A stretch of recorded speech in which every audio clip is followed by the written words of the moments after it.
یا آسمان سے بجلی گرج کے گرتی تو وہ اپنی گٹھری سے خود کو چھپا لیتا اور پھر کچھ دیر میں اپنا سفر شروع کر دیتا۔ میں نے حیران نگاہوں سے اسے دیکھا اور پھر بنا کسی خیال کے اس کی طرف قدم بڑھا دیا۔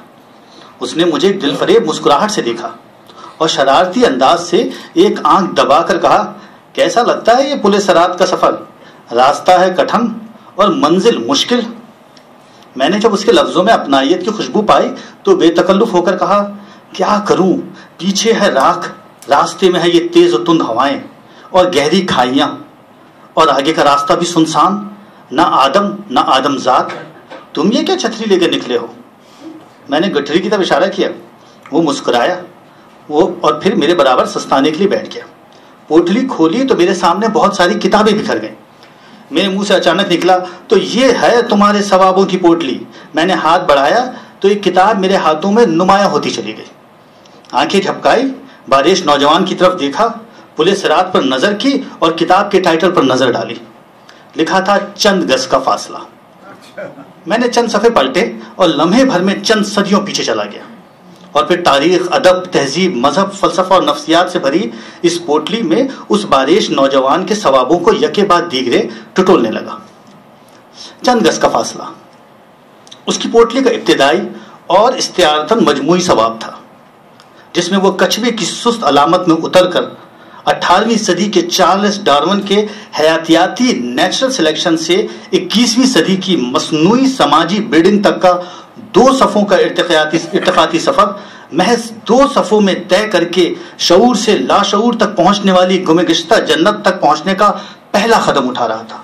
اور میں سوچ رہا تھا حیاتیاتی سفر کے مثبت اور سماجی تبدیلی کی منفی تبدیلی کے درمیان کچھوے کی سست رفتاری عالمی اردو ادب میں علامت نگاری کی ایک منفرد شکل ہے، جو سائنسی تہذیبی ارتقاء اور سماجی تہذیبی تنزل کے درمیان پھنسی ہوئی منجمد فکر کے لیے ایک اشارہ بھی ہے۔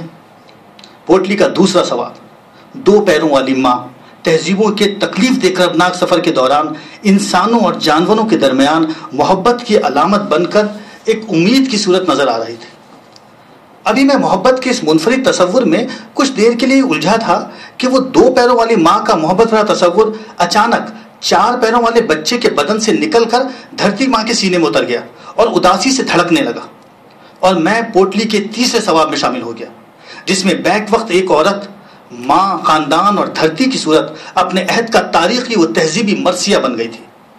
کشمیر میں گرنے والے محبت بھرے جھرنوں کی طرح زندگی کی رہنائیوں کو خود میں سموڑ لینے کے بجائے آگ و خون کی ہولی میں ہجرتوں کے عذاب سمیٹتی ہوئی دھرتی ماں کی اداسی محض ایک خاندان کا نہیں بلکہ ایک تاریخ کا قصہ تھا، جس کے تانے بانے پاکستان کی سماجی اور سیاسی ٹوٹ پھوٹ کے پیچھے چھپے ہوئے مذہبی، لسانی اور نسلی تعصبات کو مخدوش عالمی معاشرے سے جوڑ کر انسانی رویوں کے ارتقائی عمل پر سوالیہ نشان چھوڑ رہے تھے۔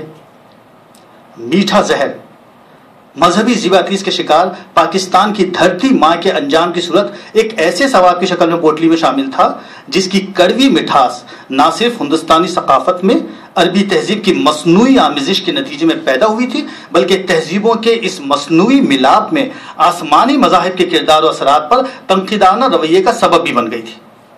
جو میں پوٹلی کھول کر ثوابوں کو ٹٹول رہا تھا، مجھے اس باریش نوجوان کے چہرے پر بدلتے ہوئے رنگوں میں کبھی برابر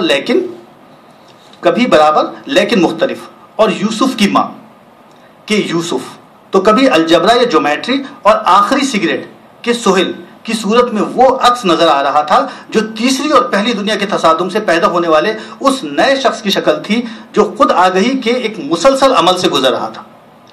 خود شناسی کا یہ عمل خود احتسابی سے مختلف تھا کہ خود احتسابی میں لاشعور میں کہیں کوئی انجانے گناہ کا احساس بھی دبا ہوتا ہے، جبکہ خود آگہی کے قدرتی دھاگے اخلاقیات کے مصنوعی ریشمی سوتوں کے بجائے لاشعور کے لامحدود تناور درخت کی گہری جڑوں سے کہیں بندھے ہوتے ہیں۔ چند قدم آگے کے ان ثوابوں کو پا کر میرا دل پھر سے لمحے بھر میں 100 سال پیچھے جا کر دھڑکنے لگا اور فرائڈ کے ایڈیپس کمپلیکس میں الجھ کر اس باریش نوجوان کا اس کی دھرتی ماں اور آسمانی باپ سے رشتہ ڈھونڈنے لگا۔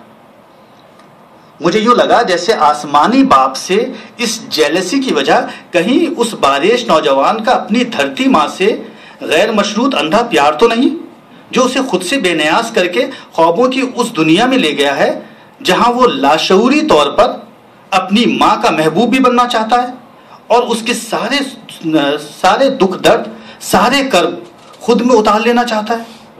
اس خیال کے آتے ہی میری زبان یکا یک میٹھے زہر سے ترش ہو گئی۔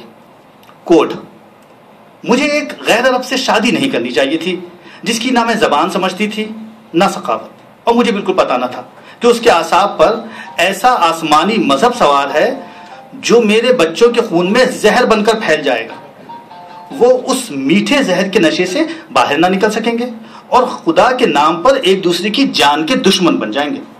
اب میں اپنے بچوں کی بیماری پر دن رات آنسو بہاتی ہوں اور ان کی موت پر بین کرتی ہوں، لیکن میری بپتا سننے والا کوئی نہیں۔ انکوٹ۔ مگر ساتھ ہی خود آگہی کا عمل اسے اپنے خلاف دلائل پر بھی آمادہ کرتا ہے اور برابر لیکن مختلف میں خود اپنے ہی مخالف عکس کو مد مقابل لا کھڑا کرتا ہے۔ کوٹ: میں بچوں کو مذہبی تعلیم دینے کے خلاف ہوں، اس سے ہم مذہبی تعصب اور نفرت پیدا کرتے ہیں۔ یوسف بولا: میں اپنے بچوں کو مذہب کی تعلیم ایسے ہی دوں گا جیسے تاریخ اور سائنس کی تعلیم۔ عفیفہ مسکرائی۔ دیکھو یوسف، مذہب میں توہمات اور رچول کی اور بات ہے، لیکن اس کا اہم پہلو تہذیب، ثقافت اور کلچر ہے۔ یہی کلچر بچوں کی تربیت اور ہماری شناخت کا سبب بنتا ہے۔ میں مذہبی طور پر مسلمان نہیں، لیکن میری شلوار قمیض اور دوپٹہ میری تہذیبی وراثت ہے جس پر مجھے فخر ہے۔ یوسف نے جواب دیا: لیکن فخر کس بات کا؟ میں نے پچھلے کئی سالوں سے شلوار قمیض نہیں پہنے، پاکستان میں پہنا کرتا تھا، اب پتلون پہنتا ہوں۔ اگر میں پاکستان میں پیدا ہوا تو وہ ایک حادثہ تھا، میں چین میں، سعودی عرب یا افریقہ میں بھی پیدا ہو سکتا تھا، اس میں فخر کیسا؟ مجھے ان خصوصیات پہ فخر ہونا چاہیے جو میں نے خود اپنی شخصیت میں پیدا کی۔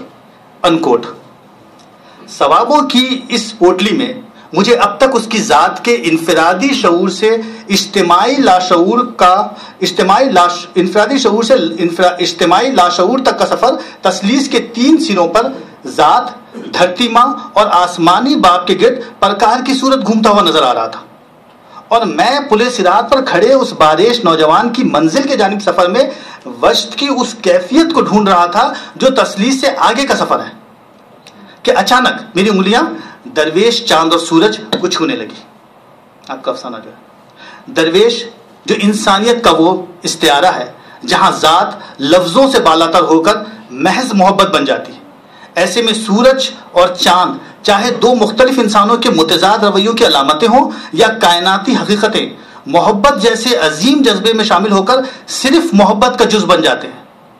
چاند اور سورج کے ملاپ میں درویش کی مجنونانہ محبت بھی جب ہار جاتی ہے تو وہ واپس اپنی کٹیا میں آتا ہے اور کافی دیر تک اندھیرے میں بیٹھا خلاؤں کو گھورتا رہتا ہے کہ اسے ایک شعر یاد آتا ہے: میں اپنی ذات کی گہرائیوں میں جب اترتا ہوں، اندھیروں کے سفر میں روشنی محسوس کرتا ہوں۔